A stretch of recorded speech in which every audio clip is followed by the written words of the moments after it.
चलिए सारे लोग म्यूट कर लीजिए।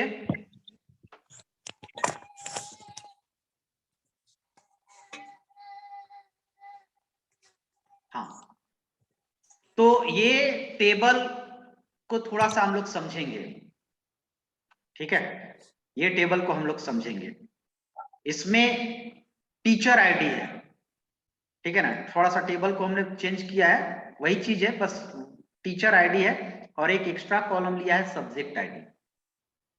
तो इसमें है आपका teacher ID, teacher name, T name, subject ID, subject name. Subject ID है आपका क्या, सब्जेक्ट का आईडी, यानी हर एक सब्जेक्ट का एक क्या है, आईडी है ना। और एक है आपका मोबाइल नंबर, तो मोबाइल नंबर आपका टीचर का होगा ऑब्वियसली। और एक है डिपार्टमेंट, कि वो टीचर किस डिपार्टमेंट में पढ़ाता है, ठीक है। तो ये है। अब यहां पर भी सर्कमस्टांसेस देखिए कि एक टीचर दो दो सब्जेक्ट को पढ़ाता है, सी सी प्लस प्लस। तो सी का आईडी क्या है, C1 है। सी प्लस प्लस का आईडी क्या है, सी प्लस प्लस का आईडी है C2 है। सी कहीं और भी होगा तो वहां पर उसका आईडी क्या होगा, C1 होगा। अब ऐसा सिचुएशन है कि सी कहीं और नहीं है। अब ये सी प्लस प्लस ये डीबीएमएस और ओएस पढ़ाते हैं, तो डीबीएमएस का आईडी D1 है और ओएस का आईडी O1 है, सबका आईडी है। तो ये टेबल आपका 1NF में तो है। 1NF में इसलिए है क्योंकि सारे कॉलम में एटॉमिक वैल्यू है, सी है, तो यहाँ कॉमा दे देते C comma C plus plus, क्योंकि एक ही आदमी है। और यहाँ पर भी दे देते C1 कॉमा C2, इसका तो एटॉमिक है। अब प्रॉब्लम क्या होगा, मैं बता दिया हूं कि प्रॉब्लम क्या होता है ना। अब 2NF कीजिए, तो 2NF कहता है कि एक आपको की एट्रीब्यूट होना चाहिए, ठीक है, जिसपे सारा नॉन की बाकी वाला डिपेंडेंट हो। तो एक की एट्रीब्यूट होना चाहिए, तो कोई उपाय क्या है, तो कोई और उपाय नहीं है, टेबल को डीकंपोज कीजिए, तोड़िए, ठीक है। तो आइए अब हम लोग देखेंगे यहां पर इसके, ये टेबल बनाइए 2NF में ऐसा सिचुएशन वाला, फिर लिखिए कि क्या प्रॉब्लम है। तो देखिए ये भी लिखना पड़ेगा आपको, in above table redundancy is occurred, redundancy हो रहा है, each row is existing more than one times, हर एक रो एक से ज्यादा बार है, S1 दो बार है, S2 दो बार है, रीजन सब्जेक्ट है उसका, दो सब्जेक्ट पढ़ाता है, ठीक है। That is not in 2NF, according to 2NF rule ये नहीं है, 1NF में है बट 2NF में नहीं है। To change it into we split this table into two parts, 2NF में चेंज करने के लिए इस टेबल को हम लोग दो भाग में स्प्लिट करेंगे। First part name is teacher details, दो भाग में। अब आपको तय करना है कि कौन कौन भाग, इसमें स्मार्टली ध्यान देना है कि कौन कौन किस, सबसे आप कैसे तोड़ेंगे, किसके चलते ये दो भाग में बन रहा है, टेबल को रिकॉर्ड डुप्लीकेसी किस रो के चलते हो रहा है, किस कॉलम के चलते हो रहा है, सब्जेक्ट नेम, सब्जेक्ट आईडी। अब आईडी बोल सकते हो, सब्जेक्ट नेम से पहले क्या है, सब्जेक्ट आईडी है, subject ID subject name, but subject ID के चलते दो है, क्योंकि C1 भी पढ़ाता है C2 भी पढ़ाता है। तो इसको लेकर आप तोड़ दीजिए टेबल, इसको अलग कर दीजिए जिससे हो रहा है। माइक ऑफ कर लो सारे लोग, पहले अभी चीजों को पहले समझो। शंकर माइक ऑफ करो, ठीक है। अब हम लोग एक दो टेबल बनाएंगे, teacher ID, teacher name, mobile number और डिपार्टमेंट, एक टेबल हो गया। और एक टेबल बनाएंगे सब्जेक्ट आईडी और सब्जेक्ट नेम। अब सब्जेक्ट आईडी और सब्जेक्ट नेम में एक कॉमन कॉलम भी होना चाहिए, टीचर आईडी, तभी दोनों के बीच लिंक होगा, क्योंकि दोनों एक ही टेबल से डिकम्पोज हुआ है, तो दोनों के बीच लिंक रहना चाहिए। तो वही चीज कहा गया है, देखिए split in two part, first part name is, अब दोनों, इस टेबल का नाम है सपोज टीचर डिटेल्स, क्या नाम है इसका, टीचर डिटेल्स।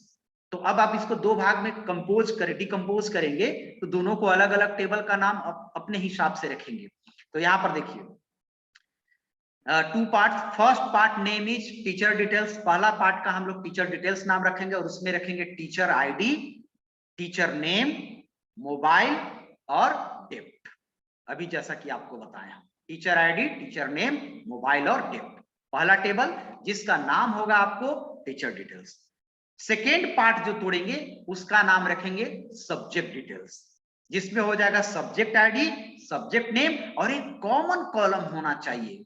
फॉरेन की का कॉन्सेप्ट आएगा, क्योंकि कॉमन कॉलम अगर नहीं रखेंगे, फॉरेन की का कॉन्सेप्ट नहीं रखेंगे तो दोनों अलग अलग टेबल हो जाएगा, और दोनों अलग अलग टेबल हो जाएगा तो दोनों में से कोई एक दूसरे से मतलब नहीं रखेगा। और यहाँ तो मतलब रखना है ना, कौन टीचर कौन सब्जेक्ट पढ़ाता है, वो सब्जेक्ट वाला भी तो चाहिए। तो दोनों एक ही से टूटा हुआ है तो रिलेशनशिप होना चाहिए, और रिलेशनशिप के लिए एक कॉमन कॉलम होना चाहिए। तो कॉमन कॉलम हमने ले लिया टीचर आईडी। अब टेबल नीचे बनाइए। अब टेबल बनाइए तो देखिए टेबल बना हुआ है, एक बना हुआ है टीचर डिटेल्स का और एक बना हुआ है सब्जेक्ट डिटेल्स का। ठीक है, टीचर डिटेल्स में देखिए, टीचर डिटेल्स में आपको टीचर आईडी यानी टी आईडी आपका क्या है, प्राइमरी की है, की एट्रीब्यूट्स है, जो प्राइमरी की भी बोल सकते हैं, की भी बोल सकते हैं, यानी डुप्लीकेसी नहीं है। S1 रोशन, S2 वरुण, S3 सिमरन, S4 अंकित, S5 सुजीत। और ये उनका डिपार्टमेंट है कि S1 और S2 10 में पढ़ाते हैं, S3 और S4 20 में और S5 30 में। सब्जेक्ट डिटेल्स, सब्जेक्ट डिटेल्स इस टेबल का नाम है। इसमें सब्जेक्ट आईडी की एट्रीब्यूट है। देखिए C1 है तो C1 फिर कहीं नहीं है, ठीक है। C2 है तो C2 कहीं नहीं है। टीचर आईडी इसमें डुप्लीकेसी हो रहा है, तो टीचर आईडी तो नॉर्मल है क्योंकि C1 और C2 दोनों ये पढ़ाता है। तो यहां पर टीचर डिटेल्स में टीचर आईडी हो गया प्राइमरी, और सब्जेक्ट डिटेल्स में सब्जेक्ट आईडी होगा प्राइमरी। और कहीं पर कोई डेटाबेस में दिक्कत नहीं हुआ है, अगर हम कहेंगे कि जो S1 है उनका सब्जेक्ट चेंज करो, तो S1 का पहले हम लोग क्या पता करेंगे, इस टेबल में सब्जेक्ट है तो इस टेबल में जाएंगे और S1 दो जगह मिलेगा, सब्जेक्ट हम लोग चेंज कर देंगे। ठीक है, कोई दिक्कत नहीं होगा। ठीक है, अब कहेंगे जो C पढ़ाते थे वो छोड़ चुके हैं, वो डिलीट कर दो उनको। जो C पढ़ाते थे उनका हम क्या पता करेंगे, आईडी पता करेंगे, और उनका डिटेल्स इस टेबल में रखा हुआ है। तो C का आईडी क्या है, S1 है, और S1 के थ्रू हम लोग यहां पर जाएंगे और S1 साहब को हटा देंगे पूरा, उनका मोबाइल नंबर, ईमेल आईडी सब यहां पर होगा, उनका अपना डिटेल्स यहां पर होगा। इस टेबल में उनका डिटेल्स नहीं होगा, खाली S1 आईडी होगा रिलेशनशिप के लिए। तो ये हम लोग डिकम्पोज करेंगे, यही तरीका है डिकम्पोज करना, जिसके बेसिस पर डुप्लीकेसी हो रहा है उसको लेके आप डिकम्पोज कीजिए। समझ गए? कोई प्रॉब्लम होगा तो पूछ सकते हैं।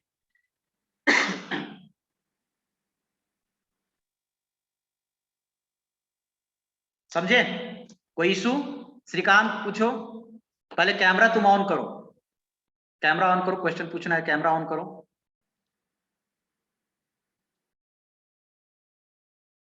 अनम्यूट करके पूछो, कैमरा भी ऑन करो अपना। सर पूछ रहे हैं कि अगर नॉर्मलाइज में चेक करना है तो पूरा लगाना जरूरी है, 1F 2F 3F और 3.5F सब लगाना जरूरी है अगर चेक करना है तो? नहीं, हमने क्या बोला है कि जरूरी नहीं है कि सब NF लगाए। अब तुम टेबल बनाया और पहले से वो नॉर्मलाइज्ड है तो हम लोग 1NF 2NF क्यों लगाएंगे? सर लेट से अगर हम लोग 1F लगाए, हाँ, 1F लगाए तो जरूरी है कि 2F और 3F अगर 1NF में डुप्लीकेसी है, 1NF लगाया और 1NF में तुम डुप्लीकेसी है तो 2NF लगाओगे। जब तक कि डुप्लीकेसी खत्म नहीं हो जाएगा तब ना डेटाबेस बढ़िया है। और अगर तुम एक टेबल बनाया, और अब जैसे हर बार तो हम एग्जांपल दे ही रहे हैं कि एक तुम टेबल बनाया और टेबल में तुम 4 रिकॉर्ड एंट्री लेना है 4 स्टूडेंट का, हम ऐसे कहें कि 4 स्टूडेंट का आईडी नेम कोर्स ले लो, तो अब वहां पर तुम टेबल बनाया और डुप्लीकेसी है ही नहीं, तो नॉर्मलाइजेशन फिर क्यों अननेसेसरी उसमें लगाएंगे? सब चीज सही है, डुप्लीकेसी नहीं है ना, एटॉमिक है, सारा सेल में एटॉमिक वैल्यू है, तो हम वहां पर क्यों लगाएं? वहां पर फिर आपको जरूरी नहीं है। देखिए ये सारा सिचुएशन आपको इसलिए हो रहा है कि आपको हमेशा दिमाग में ये नहीं रहना चाहिए कि हम लोग 4 बना रहे हैं। आप डेटाबेस पढ़ रहे हैं तो पूरा एक बड़े एस्पेक्ट पर, लार्जर स्केल पर पढ़ रहे हैं कि डेटाबेस 4 स्टूडेंट और 5 स्टूडेंट का नहीं होगा, डेटाबेस हजारों लाखों हो सकता है। तो उसके हिसाब से पढ़ रहे हैं कि ऐसा सिचुएशन आएगा तो ही करना है। सिचुएशन आपको बना, अगर ऐसा सिचुएशन नहीं आता है तो आपको 1NF 2NF चलाने की जरूरत नहीं है ना, कोई जरूरी नहीं है। हम डेटाबेस बनाए पहले से ही नॉर्मलाइज है, तो हम क्यों उसमें 1NF तो 2NF तो 3NF चलाएंगे, कोई जरूरी नहीं है, कोई इशू नहीं है। समझ गए? आयुष माइक ऑन करो और वीडियो ऑन करो। यस पूछो। सर, हमको पूछना था, अगर हम कोई टीचर है, जैसे आप बताएं सी पढ़ाने वाले जो टीचर है वो छोड़ चुके हैं तो उनका रिकॉर्ड हटाना है, तो अगर हटाएंगे तो वो जो सिर्फ टीचर डिटेल के टेबल को अफेक्ट करेगा कि इस सब्जेक्ट डिटेल्स को भी अफेक्ट करेगा? अफेक्ट टीचर डिटेल्स को करेगा, क्योंकि टीचर का डिटेल्स के लिए हम लोग इसीलिए अलग से टेबल बना रहे हैं, टीचर डिटेल्स।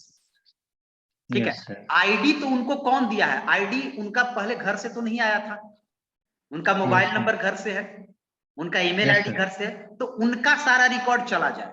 एक मेरा क्या बचेगा? तो आईडी बचेगा। तो आईडी तो उस ऑर्गेनाइजेशन में है तब ना मिला है। Yes sir. बाकी उनका सिंपल ये करेगा कि 2 टेबल से हम लोग क्वेरी करते हैं, प्रैक्टिकली जब करते हैं तो हम लोग जैसे तुम कहा कि जिनका सी पढ़ाते वो छोड़ चुके हैं तो सी ये पढ़ाते हैं, अब इनका डिटेल्स इस टेबल से डिलीट करना है। तो 2 टेबल से जब डिलीट करना होता है दूसरे टेबल से, तो दोनों में कॉमन खोजते हैं। तो पहले सी का हम लोग क्या पता करेंगे? सी सब्जेक्ट नेम का क्या पता करेंगे? आईडी। आईडी मिला S1। अब इस Yes, S1 के बेसिस पर ये फॉरेन के रूप में काम करेगा दूसरा टेबल में। S1 यहां S1 से मैच किया और ये डिलीट कर दिया। Yes, अब प्रीवियस टेबल में क्या हो रहा है? इस टेबल में तुमको क्या हो रहा है कि इस टेबल में सी पढ़ रहा है, उनको डिलीट करो, तो ये सी है, ये पूरे को डिलीट कर दिया। और ये S1 साहब के सब डिटेल्स मेरे पास है, वो अभी भी C++ पढ़ाने आ रहे हैं, सी पढ़ना आ रहा है, वो छोड़ चुके हैं तो पूरा आदमी छोड़ चुका है वो। तो ये प्रॉब्लम समझ गए? Yes sir. चलिए, और नेक्स्ट किसी को प्रॉब्लम है पूछ सकता है।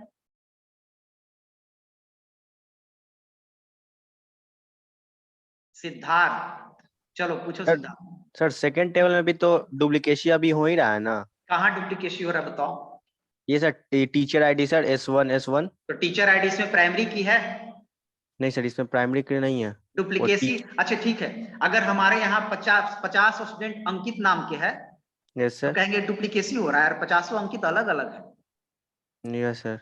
है ना? सर अब एक ही जगह, अब सपोज एक 4 स्टूडेंट है, अंकित, सूरज, विनोद, महेश, और चारों एक ही जगह से आता है, तो चारों के एड्रेस में पटना पटना लिखा रहेगा तो क्या डुप्लीकेसी होगा? नहीं सर, अलग अलग है ना। तो ये देखेंगे, सब्जेक्ट आईडी देखेंगे कि सब्जेक्ट आईडी इसमें की है, की का डुप्लीकेसी नहीं होना चाहिए। इसमें भी देखो 10 10 2 बार आ गया है, तो इसको डुप्लीकेसी नहीं ना कहेंगे। ये 10 अलग का है, S1 का है, ये 10 S2 का है, इसको डुप्लीकेसी कहेंगे कि ये 2 बार नहीं आना चाहिए। उसी टीचर को दूसरा बार नहीं आना चाहिए, ये टीचर अलग का 10 है, ये टीचर अलग का 10 है। ठीक है, तो ये होना चाहिए। सर 1NF में प्राइमरी की हम लोग यूज नहीं किए थे। 1NF में उसका सिचुएशन है, 1NF कहता ही है कि सिर्फ एटॉमिक होना चाहिए, इसीलिए तो आप 2 लगाए। Yes sir. ये टेबल आपका 1NF में तो कह रहा है, लेकिन एज पर डेटाबेस कॉन्सेप्ट एक होना चाहिए कि एक प्राइमरी होना चाहिए, जो प्रॉब्लम होना चाहिए वो प्रॉब्लम सॉल्व नहीं हो रहा है, तो हम लोग 2 में जाएंगे। Yes sir. अभी ना 2 में जा रहे हैं, नहीं तो फिर हम कहते कि ये नॉर्मलाइज है।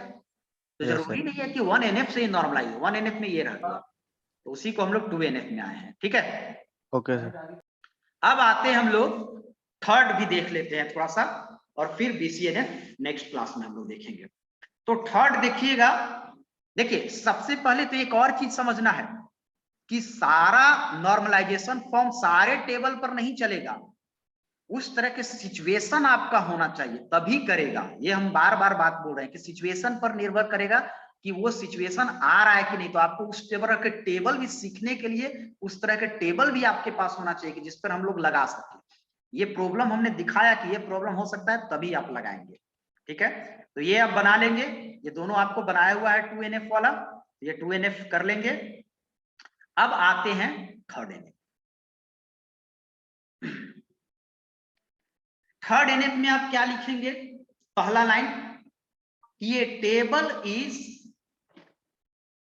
In already existing in 2NF, यानी कि थर्ड एनएफ तभी आप चलाएंगे जब टेबल पहले से 2NF में होना चाहिए। एक लाइन आप जोड़ देंगे दोनों में, 3NF वाला में भी और 2NF वाला में। 2NF वाला में जोड़ेंगे कि टेबल 1NF में होना चाहिए। रिपीट कीजिए सर। हाँ, पूछ रहा है कुछ?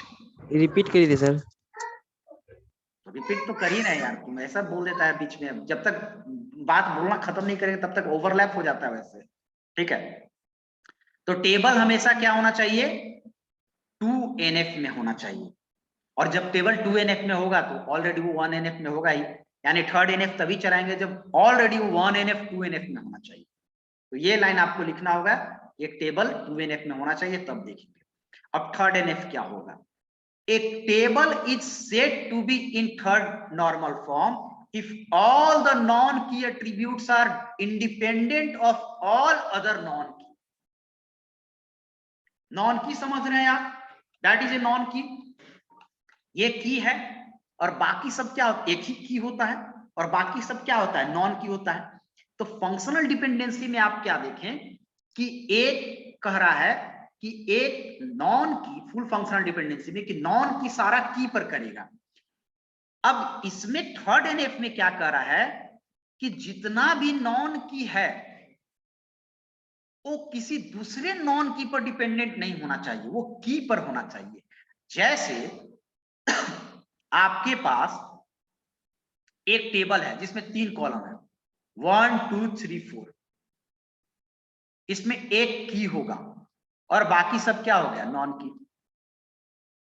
अब ये भी इस पे डिपेंडेंट होगा, ये भी इस पे डिपेंड होगा, जितना भी नॉन की होगा सारा नॉन की होगा, ये भी इस पे होगा डिपेंडेंट। अब कभी कभी ऐसा भी होता है कि एक नॉन की, यानी ये भी नॉन की है ये भी नॉन की है, ये इसके ऊपर डिपेंडेंट है, ये नहीं होना चाहिए, की पर कराइए, ये थर्ड एनएफ करना है। अब उस तरह के सिचुएशन आपको देखना होगा, एग्जांपल से आपको क्लैरिटी मिलेगा। ठीक है, आइए एग्जांपल में देखिए, आप समझ गए कि इफ ऑल द नॉन की एट्रीब्यूट्स आर इंडिपेंडेंट, यानी डिपेंडेंट नहीं, ऑफ ऑल अदर नॉन की, यानी दूसरे नॉन की पर इंडिपेंडेंट होना चाहिए, डिपेंडेंट नहीं होना चाहिए। अब इसमें आप एक लाइन हम लिख दिए हैं, table is in 3NF is already in 2NF। 3NF तभी चलाएंगे जब पहले से 2NF में होना चाहिए। तो अब ये सिचुएशन देखिए, मैंने इस तरह के सिचुएशन पहले आप देखिएगा और इस टेबल को समझने की कोशिश कीजिएगा और समझिएगा। इम्प्लॉई एक टेबल है, इम्प्लॉई टेबल में इम्प्लॉई आईडी जो की एट्रीब्यूट है, कहीं भी इम्प्लॉई आईडी का डुप्लीकेसी नहीं है, तो ये 2NF में है। 2NF कहता है कि डुप्लीकेसी नहीं होना चाहिए, ये 2NF में है। 1NF में भी है, क्यों? क्योंकि 1NF कहता है कि एटॉमिक वैल्यू, जब 2 है तो 1 होगा ही, एटॉमिक होना चाहिए। हर सेल में, इसको कहते हैं सेल हम लोग, ये सेल है, हर एक सेल में एक वैल्यू है, एक से ज्यादा नहीं, तो 1NF भी है 2NF भी है। ठीक है, अब समझते हैं टेबल को। इम्प्लॉई नेम, ये इम्प्लॉई का नेम है, पोस्ट, सैलरी, डिपार्टमेंट आईडी है, डिपार्टमेंट नेम है और लोकेशन है। ठीक है, ये इम्प्लॉई आईडी है 101, अंकित मैनेजर के पोस्ट पर है, सैलरी उनका इतना है, वो 10 डिपार्टमेंट में काम करते हैं, 10 डिपार्टमेंट वाला का नाम क्या है, कौन सा डिपार्टमेंट है? आईटी, यानी कि 10 डिपार्टमेंट में कितने जन काम करते हैं? 3 जन। समझ रहे हैं बात को? 3 जन काम करते हैं, ये भी 20 में भी 3 जन काम करते हैं, 30 में 2 जन काम करते हैं। अब यहां पर देखिए, तो इम्प्लॉई आईडी की है और employee name, post, salary, department ID, department name, location, सारा आपका नॉन की है। इम्प्लॉई नेम अंकित कौन है, तो इनको इससे पता चलेगा, हो सकता है और भी अंकित हो सकते हैं, तो दोनों में कौन अंकित के बारे में बात कर रहे हैं तो आईडी से पता चल जाएगा। यानी इम्प्लॉई नेम डिपेंड कर रहा है आईडी पर, पोस्ट सब नॉन की डिपेंड कर रहा है आईडी पर। अब यहां पर इस सिचुएशन में थोड़ा सा आइए, डिपार्टमेंट आईडी, डिपार्टमेंट नेम और लोकेशन। डिपार्टमेंट नेम नॉन की है और ये भी नॉन की है। ये डिपार्टमेंट नेम नॉन की किस पर डिपेंड कर रहा है? डिपार्टमेंट नेम किस पर डिपेंड कर रहा है? कोई जन बताओ।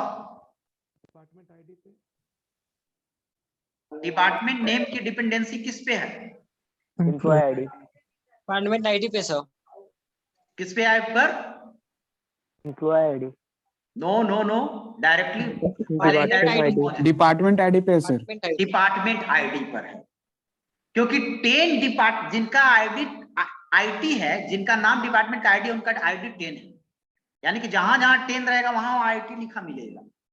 यानी कि 10 है तभी आईटी है, क्योंकि पहले से तय है कि आईटी वाला के आईडी दे दो 10, मैनेजमेंट वाला के आईडी दो 20। तो ये जो मैनेजमेंट है वो किस पे डिपेंड कर रहा है? डेप्ट आईडी पर। यहाँ 20 है तभी यहाँ मैनेजमेंट है।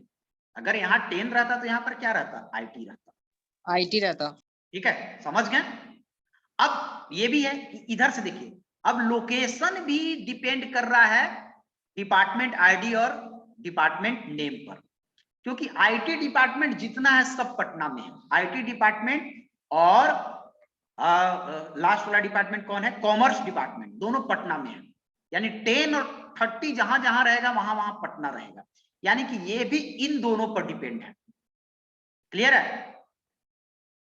लोकेशन और जो मैनेजमेंट डिपार्टमेंट है वो गया में है, यानी कि ये भी इन दोनों पर डिपेंड है। तो थर्ड एनएफ कहता है कि नॉन की एट्रीब्यूट दूसरे नॉन की पर नहीं होना चाहिए, इंडिपेंडेंट होना चाहिए। अब यहां पर डिपेंडेंट है, यानी कि थर्ड एनएफ में नहीं है।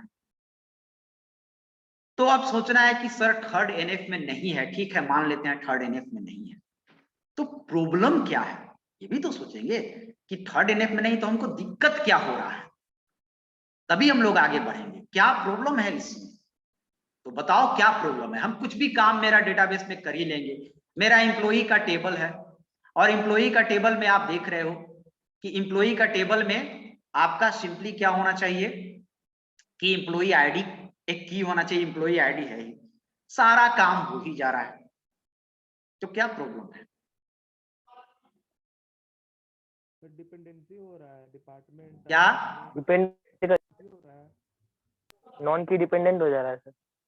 तो ठीक है, डिपेंडेंट हो जाएगा, थर्ड एनएफ को वायलेट कर रहा है, लेकिन कोई भी चीज हम पढ़ते हैं उसका कोई रीजन होना चाहिए ना। ऐसी रूल बना देंगे। रूल कब बनता है? जब विदाउट रूल का प्रॉब्लम होता है, तभी ना हम रूल इंपोज करते हैं कि ये रूल लाया गया। तो पहले ये तो समझेंगे कि क्या प्रॉब्लम हो रहा है।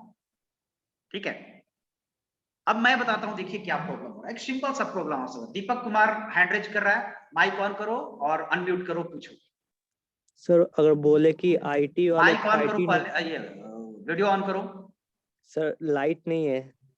फिर भी अंधेरा में दिखाओ, ऐसे पता नहीं चलता है। दिख रहा सर। हाँ चलो बताओ। सर अगर सर आईटी वाले का लोकेशन चेंज करना है तो वहाँ पे आईटी तीन चार जगह पे है, तो वो हो तो सकता ठीक है, आईटी का लोकेशन ही चेंज करेंगे तो आईटी का लोकेशन पटना पटना तो हो ही जा रहा है।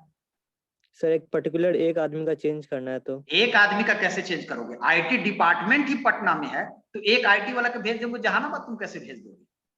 नहीं। उसका नहीं ना करोगे। पहले से रूल है कि जो आईटी में काम करेगा उसको पटना ही काम करना है। मेरा डिपार्टमेंट है, तुम नया डिपार्टमेंट खोल के कैसे भेज दोगे? ये नहीं ना होगा।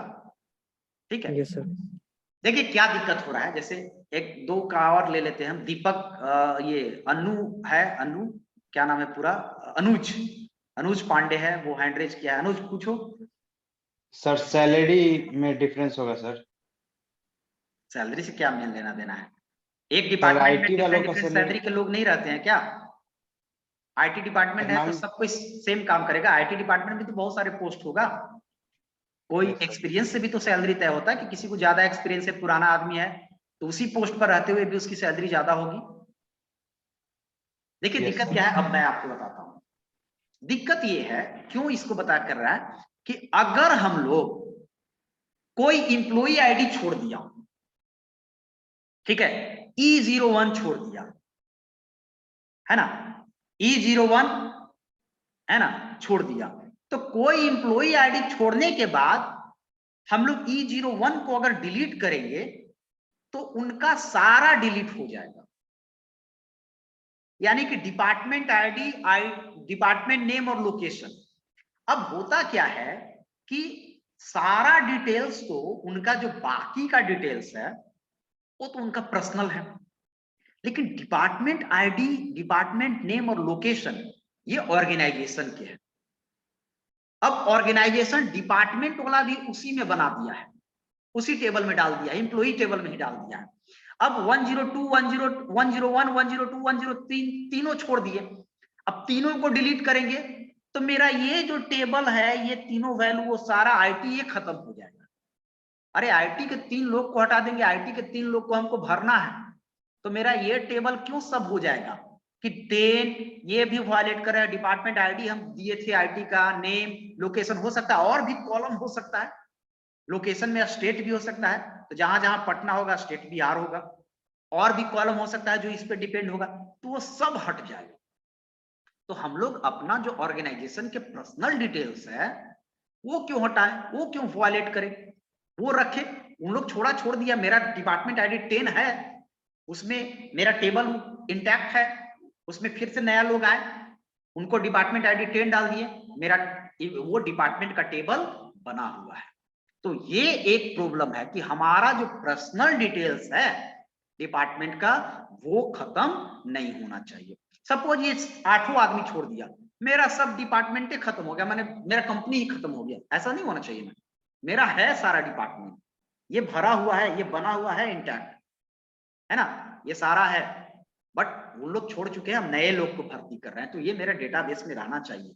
तो ये रीजन है, और ये फिर आप लिखोगे क्या प्रॉब्लम है, ये यहां पर है, to above table is in 2NF but not in 3NF because department name column which is non-key department on department ID, जो डिपार्टमेंट नेम किस पे डिपेंडेंट कर रहा है, डिपार्टमेंट आईडी पर डिपेंडेंट कर रहा है, दोनों नॉन की है।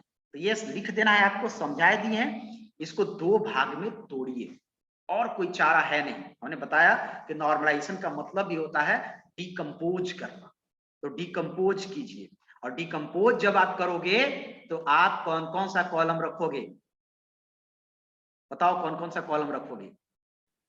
पहले तो जिसके थ्रू हो रहा है यहां से लेके अलग कर देंगे, तो यहां जब अलग करेंगे तो आइए, एक हो जाएगा आपको employee ID, employee name, post, salary, और डिपार्टमेंट आईडी भी इसमें रहेगा, ठीक है। और ये रहेगा डिपार्टमेंट आईडी दूसरा टेबल, क्योंकि दोनों में कॉमन कॉलम होना चाहिए। ये रहेगा डिपार्टमेंट नेम, ये रहेगा लोकेशन। 101, 102, 103 तीनों छोड़ दिए, तीनों हट गए, मेरा ये टेबल तो बचा रह गया ना। फिर हम नया भर्ती करेंगे, उनको 10 डाल देंगे, 10 वाला आईटी में काम करने लगे, पटना में काम करेगा, ये टेबल मेरा बच गया।